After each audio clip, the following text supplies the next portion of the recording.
엄마, 나 왜 이렇게 아빠랑 닮았을까? 40이 넘은 제 아들이 이혼 서류를 앞에 두고 울먹이며 한 말입니다. 그 순간 저는 30년 전 남편의 장례식장이 떠올랐습니다. 술 때문에 간이 망가져 쓰러진 남편, 그리고 지금 똑같은 이유로 가정이 무너진 아들. 대체 무엇이 이 악순환을 만드는 걸까요? 왜 우리는 사랑하는 사람의 가장 아픈 모습까지 닮아가는 걸까요? 오늘은 한 가족의 30년을 관통한 이야기를 들려드리려 합니다. 이건 단순히 술 이야기가 아닙니다. 세대를 넘어 전해지는 상처에 관한, 그리고 그 고리를 끊으려는 한 어머니의 절박한 기도에 관한 이야기입니다. 영상이 도움이 되셨다면 구독과 좋아요 부탁드립니다. 여러분의 작은 응원이 더 많은 이야기를 전하는 힘이 됩니다. 제 남편은 참 성실한 사람이었습니다. 새벽같이 일어나 출근하고 밤늦게 돌아와도 불평 한마디 없었죠. 가족을 위해서라면 뭐든 할 수 있는 사람이었습니다. 주말에는 아이들과 놀아주고 집안일도 마다하지 않았어요. 하지만 그에게는 하나의 습관이 있었습니다. 퇴근 후 한 잔이었죠. 처음엔 정말 한 잔이었습니다. 맥주 한 캔으로 하루의 피로를 푸는 거였어요. 저도 별로 신경 쓰지 않았습니다. 일하는 사람이면 다 그렇잖아요. 스트레스 풀 방법이 필요하니까요. 그런데 한 잔이 두 잔이 되고 두 잔이 한 병이 되더니 어느새 매일 저녁 소주 한두 병씩 마시는 게 일상이 되었습니다. 괜찮아, 나 주량 좋아라며 웃던 남편. 저는 걱정했지만 그 사람은 다음 날이면 멀쩡히 출근했고 일도 잘했으니까요. 그래서 속으로만 걱정하며 지켜볼 수밖에 없었습니다. 문제는 서서히 나타났습니다. 얼굴이 자꾸 붓기 시작했어요. 피곤해 보이는 날이 많아졌고 소화가 안 된다며 밥을 거르는 일도 잦아졌죠. 건강검진에서 간 수치가 높게 나왔을 때도 남편은 다음부턴 조심할게라고만 했습니다. 하지만 그 다음은 오지 않았어요. 어느 날 남편이 회사에서 쓰러졌다는 연락을 받았습니다. 병원으로 달려갔을 때 의사 선생님은 심각한 표정으로 말씀하셨죠. 간경화가 상당히 진행되었습니다. 왜 이렇게 될 때까지 방치하셨어요? 방치한 게 아니었습니다. 우리는 몰랐던 거예요. 아니, 알면서도 모른 척했던 건지도 모르겠습니다. 간은 침묵의 장기라고 하잖아요. 망가져도 아파하지 않는다고. 남편의 간도 그랬습니다. 조용히, 너무나 조용히 무너지고 있었던 거죠. 입원 생활이 시작되었습니다. 처음엔 괜찮아질 거라 믿었어요. 금주하고 약 먹고 관리하면 된다고 생각했죠. 남편도 이제 정말 안 마실게, 미안해라며 눈물을 흘렸습니다. 그때 저는 믿었어요. 우리가 이 위기를 넘길 수 있을 거라고. 하지만 망가진 간은 돌아오지 않았습니다. 복수가 차기 시작했고 의식이 흐려지는 날이 많아졌어요. 간성뇌증이었습니다. 독소가 뇌로 가면서 정신이 오락가락했죠. 가끔 정신이 또렷해질 때면 남편은 제 손을 꼭 잡고 말했습니다. 여보, 아이들한테 아빠처럼 살지 말라고 해줘. 술은 정말 무섭더라. 그게 남편이 제대로 한 마지막 말이었습니다. 얼마 지나지 않아 남편은 혼수 상태에 빠졌고 가족들이 지켜보는 가운데 눈을 감았습니다. 48배 나이에 아직 대학생이던 아이들의 아버지가, 제 남편이 그렇게 떠났습니다. 장례식장에서 저는 다짐했습니다. 다시는 술 때문에 울지 않겠다고. 남은 인생에서 술로 인한 고통은 더 이상 없을 거라고. 그때는 정말 그렇게 믿었습니다. 제가 얼마나 순진했는지 그때는 몰랐습니다. 남편이 떠난 후 저는 아이들을 키우는 데만 집중했습니다. 딸과 아들 두 아이가 있었는데 특히 아들은 아버지를 많이 닮았어요. 얼굴도 닮았지만 성격도 비슷했죠. 성실하고 책임감 강하고 가족을 생각하는 마음이 깊었습니다. 아들은 아버지의 죽음을 목격한 후 스스로 다짐했습니다. 엄마, 나는 절대 술로 인생 망치지 않을 거야. 아빠 같은 건 안 돼. 대학 시절에도 술자리를 되도록 피했고 취업 후에도 회식 자리에서 적당히만 마셨다고 했어요. 저는 안심했습니다. 우리 아들은 다르다고. 아버지의 전철을 밟지 않을 거라고 믿었죠. 아들은 30에 결혼했습니다. 좋은 사람 만났고 손자도 생겼어요. 저는 행복했습니다. 이제 우리 가족에게도 평범한 일상이 찾아온 것 같았으니까요. 아들은 여전히 성실했고 가정에 충실했습니다. 남편과 참 많이 닮았다고 생각했어요. 좋은 의미에서요. 그런데 조금씩 정말 조금씩 변화가 보이기 시작했습니다. 아들이 스트레스를 받는 날이면 맥주를 한두 캔 마신다고 하더군요. 괜찮아요, 엄마. 이 정도는 괜찮아요. 그 말을 들었을 때 묘한 기시감이 들었습니다. 남편도 똑같은 말을 했었거든요. 며느리에게 조심스럽게 물어봤습니다. 우리 아들 요즘 술 많이 마셔?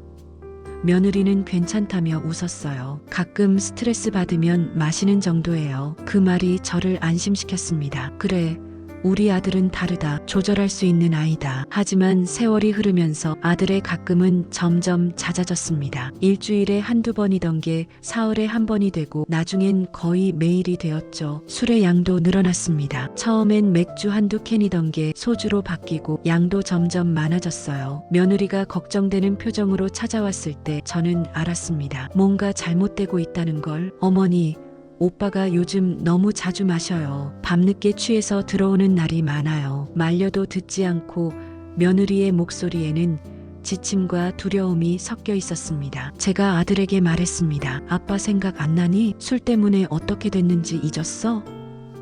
아들은 짜증 섞인 목소리로 대답했어요. 엄마, 나 아빠 아니에요. 나는 조절할 수 있어요. 걱정하지 마세요. 그 말투, 그 표정, 그 자신감 모두 남편과 똑같았습니다. 등골이 오싹했어요. 마치 시간을 거슬러 30년 전으로 돌아간 것 같았습니다. 제가 남편에게 걱정을 표했을 때 남편도 똑같이 말했었거든요. 괜찮아, 여보. 나 조절할 수 있어. 하지만 조절은 되지 않았습니다. 아들의 음주 횟수는 더 늘어났고 술을 마신 날에는 감정 조절이 안 됐어요. 작은 일에도 화를 냈고 며느리와 자주 다퉜습니다. 손주들 앞에서도 목소리를 높이는 일이 생겼죠. 며느리는 점점 지쳐갔습니다. 어머니, 저 더는 못 견디겠어요. 아이들한테도 안 좋아요. 아빠가 술 마시고 들어오는 날이면 아이들이 숨죽이고 있어요. 그 말을 들었을 때 제 가슴이 찢어지는 것 같았습니다. 제가 겪었던 고통을 며느리도 겪고 있었던 거예요. 아들에게 다시 한번 진지하게 말했습니다. 가족이 무너지고 있다고, 아버지처럼 되고 있다고. 하지만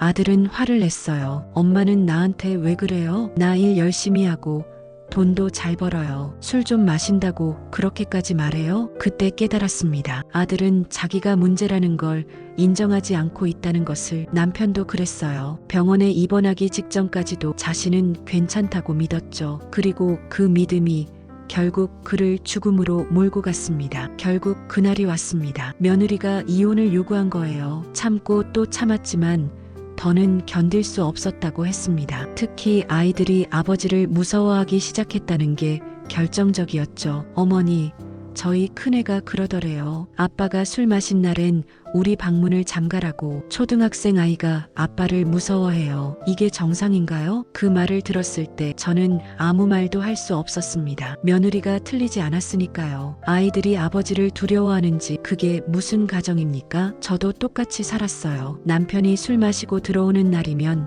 아이들을 재우고 혼자 깨어서 기다렸죠. 혹시나 남편이 넘어지거나 다칠까봐. 그런 삶을 며느리도 손주들도 살고 있었던 겁니다. 아들은 처음엔 이혼을 받아들이지 않으려 했습니다. 내가 고칠게. 기회를 한 번만 더 줘. 얼마나 많이 들었던 말인가요? 남편도 아들도 똑같은 말을 했습니다. 하지만 며느리는 단호했어요. 이미 너무 많은 기회를 줬다고 더는 못 기다린다고 했습니다. 이혼 조정 과정은 고통스러웠습니다. 아들은 자기가 왜 이렇게 됐는지 이해하지 못했어요. 일도 열심히 했고 가족을 위해 돈도 벌었는데 왜 자기를 떠나는지 모르겠다고 했죠. 술 문제를 제외하면 자기는 좋은 남편이고 아버지였다고 믿었습니다. 하지만 그게 바로 문제였습니다. 술 문제를 제외하면이라는 단서. 술은 우리 삶의 일부가 아니에요. 술이 모든 것을 좌우하고 있었던 겁니다. 술이 아들의 성격을 바꿨고 가족 관계를 망쳤고 결국 가정을 무너뜨렸어요. 이혼이 확정되던 날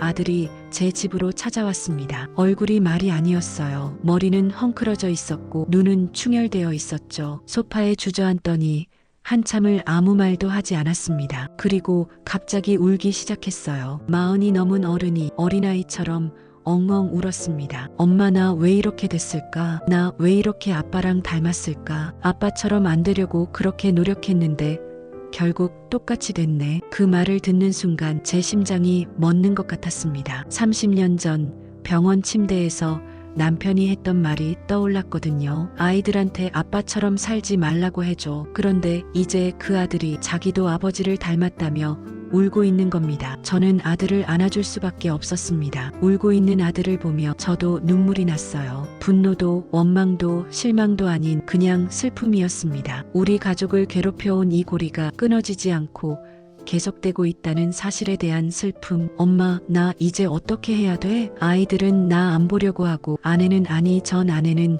나 쳐다보지도 않아. 직장 사람들도 다 알게 됐어. 나 이제 정말 아들의 목소리는 절망으로 가득했습니다. 그날 밤 저는 아들을 재우고 밤새 잠을 이루지 못했습니다. 대체 무엇이 문제였을까요? 왜 아들은 아버지의 전철을 똑같이 밟았을까요? 유전일까요? 환경일까요? 아니면 제가 뭔가 잘못 키웠던 걸까요? 답은 없었습니다. 다만 한 가지 확실한 건 술이 우리 가족의 두 세대를 망쳤다는 것, 그리고 이제 손주들이 자라고 있다는 것, 이 아이들에게까지 이 고통이 전해져서는 안 된다는 것, 그것만은 확실했습니다. 아들의 이혼 이후 저는 많은 생각을 했습니다. 그리고 여러 자료도 찾아봤어요. 왜 이런 일이 반복되는지 이해하고 싶었거든요. 그 과정에서 알게 된 사실들이 있습니다. 첫째, 알코올 의존은 유전적 요인이 있다고 합니다. 부모가 알코올 문제를 가지고 있으면 자녀도 그럴 가능성이 높아진다는 거예요. 단순히 습관이나 환경만의 문제가 아니라 생물학적으로 알코올에 취약한 체질이 있다는 겁니다. 남편이 그랬고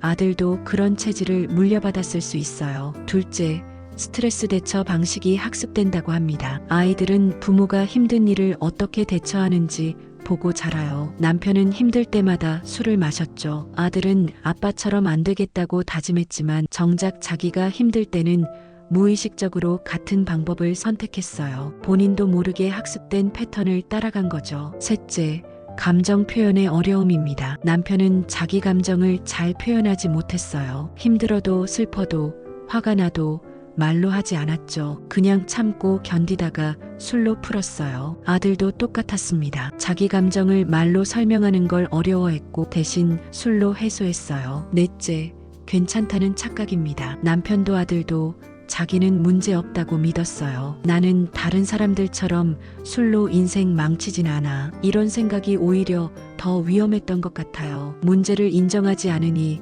도움을 구하지도 않았거든요. 이런 걸 알고 나니 화가 나면서도 한편으로는 이해가 됐어요. 아들이 일부러 그런 게 아니었다는 것, 본인도 어쩔 수 없는 힘에 끌려갔던 거라는 것. 하지만 이해한다고 해서 상황이 나아지는 건 아니었죠. 아들은 이혼 후 한동안 방황했습니다. 술은 더 늘었고 일도 제대로 하지 못했어요. 직장에서 경고도 받았다고 합니다. 저는 매일 밤 기도했어요. 제발 아들이 남편처럼 되지 않기를, 아직 늦지 않았으니 돌아올 수 있기를 간절히 기도했습니다. 그러던 어느 날 아들이 스스로 결정을 내렸습니다. 치료를 받겠다고 알코올 상담센터를 찾아가고 정신과 진료도 받기 시작했어요. 처음엔 반신반의했습니다. 진작에 그랬어야 하는 거 아니냐고, 지금 와서 무슨 소용이냐고 생각했죠. 하지만 아들은 진심이었습니다. 매주 상담을 받았고 자조 모임에도 참석했어요. 술을 끊는 게 얼마나 힘든지 매일 싸우고 있다고 했습니다. 어떤 날은 술을 안 마시는 것만으로도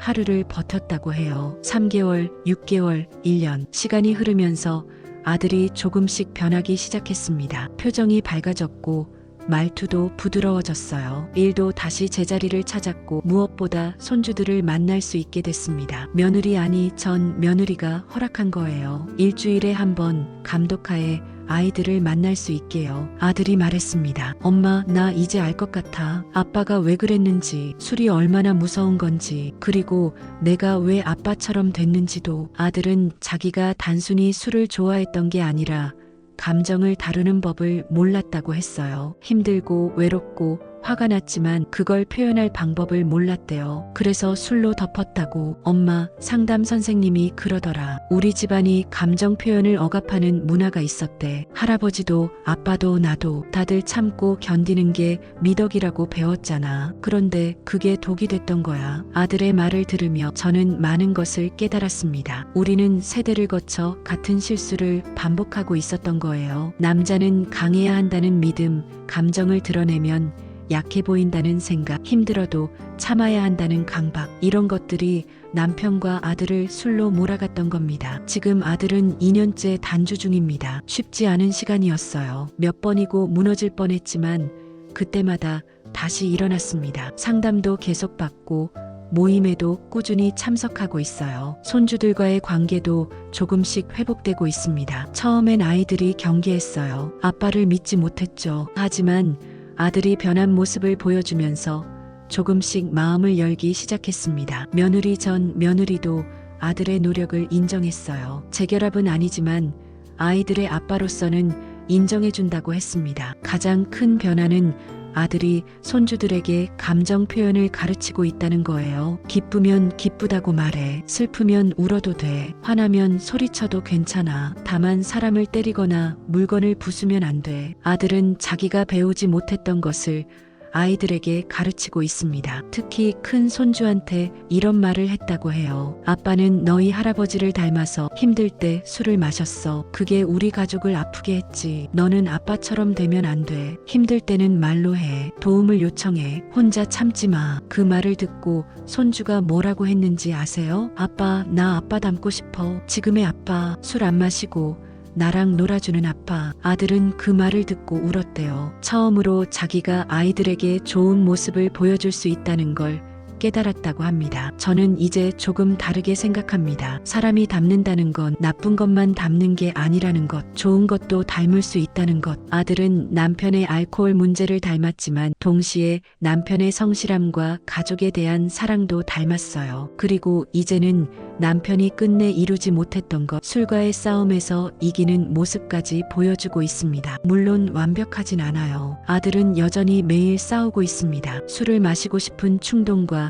예전으로 돌아가고 싶은 유혹과 힘든 날에는 제게 전화해요. 엄마, 오늘 너무 힘들어. 술 마시고 싶어. 그럴 때마다 저는 아들과 통화하며 그 시간을 함께 버팁니다. 아들아, 지금 이 순간만 견뎌. 30분만. 30분 지나면 조금 나아질 거야. 그렇게 함께 버티고 아들은 다시 하루를 술 없이 보냅니다. 그게 반복되면서 1년이 됐고 2년이 됐어요. 이제 저는 손주들을 볼 때마다 기도합니다. 이 아이들에게는 이 고리가 전해지지 않기를, 할아버지와 아버지가 겪었던 고통이 이 아이들에게는 닿지 않기를, 대신 할아버지의 성실함과 아버지의 용기를, 그리고 무엇보다 감정을 표현하는 법을 물려받기를. 며칠 전에는 작은 손주가 학교에서 힘든 일이 있었다며 울었어요. 친구와 싸웠다고. 예전 같았으면 남자가 그런 것 가지고 운다고 했을 겁니다. 하지만 아들은 다르게 반응했어요. 아이를 안아주며 울어도 돼. 속상한 거 당연해. 그 감정이 나쁜 게 아니야 라고 말했습니다. 그리고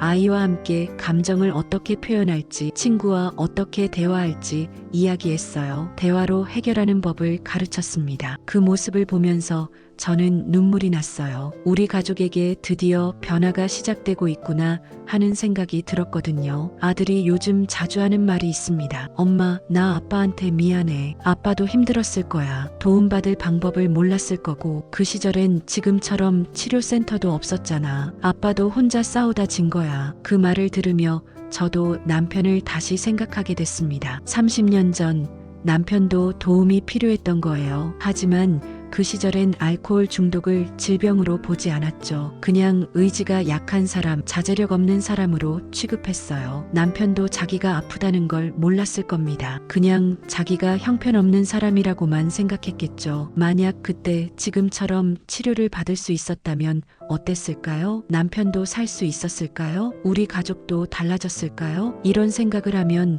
가슴이 아픕니다. 하지만 동시에 감사하기도 해요. 적어도 아들은 기회가 있었으니까. 그리고 그 기회를 잡았으니까. 최근에 아들이 손주들을 데리고 남편의 묘를 찾아갔다고 합니다. 아이들에게 할아버지 이야기를 해줬대요. 할아버지가 얼마나 성실한 분이었는지, 가족을 얼마나 사랑했는지, 그리고 술 때문에 어떻게 아프게 되었는지도 솔직하게 말했다고 해요. 할아버지는 아프셨어. 그 시절엔 그걸 치료할 방법을 몰랐지. 하지만 아빠는 운이 좋았어. 도움을 받을 수 있었거든. 그래서 아빠는 할아버지가 못다 산 인생을 아빠가 대신 살려고 해. 할아버지처럼 성실하게 하지만 술 없이. 그리고 너희한테는 더 나은 아빠가 되고 싶어. 큰 손주가 물었대요. 아빠, 그럼 우리는 어떻게 해야 돼? 아들은 이렇게 대답했다고 합니다. 너희는 너희답게 살면 돼. 할아버지나 아빠를 닮으려고 애쓰지 않아도 돼. 다만 힘들 때 혼자 참지 말고 도움을 요청하는 법만 기억해. 그게 가장 중요한 거야. 저는 이 이야기를 많은 분들과 나누고 싶었습니다. 왜냐하면 우리 가족만의 이야기가 아니라는 걸 알기 때문이에요. 수많은 가정이 비슷한 고통을 겪고 있습니다. 술 때문에 혹은 다른 중독 때문에. 그리고 그것이 세대를 거쳐 반복되고 있죠. 하지만 동시에 희망도 있습니다. 고리는 끊을 수 있어요. 쉽지 않지만 불가능하지도 않습니다. 문제를 인정하고 도움을 구하고 매일 싸우면 가능합니다. 우리 아들이 그걸 증명하고 있어요. 만약 지금 이 영상을 보시는 분 중에 술 문제로 고통받고 계신 분이 있다면 말씀드리고 싶습니다. 당신은 약한 사람이 아닙니다. 당신은 아픈 사람입니다. 그리고 병은 치료할 수 있어요. 혼자 싸우지 마세요. 도움을 요청하세요. 상담센터든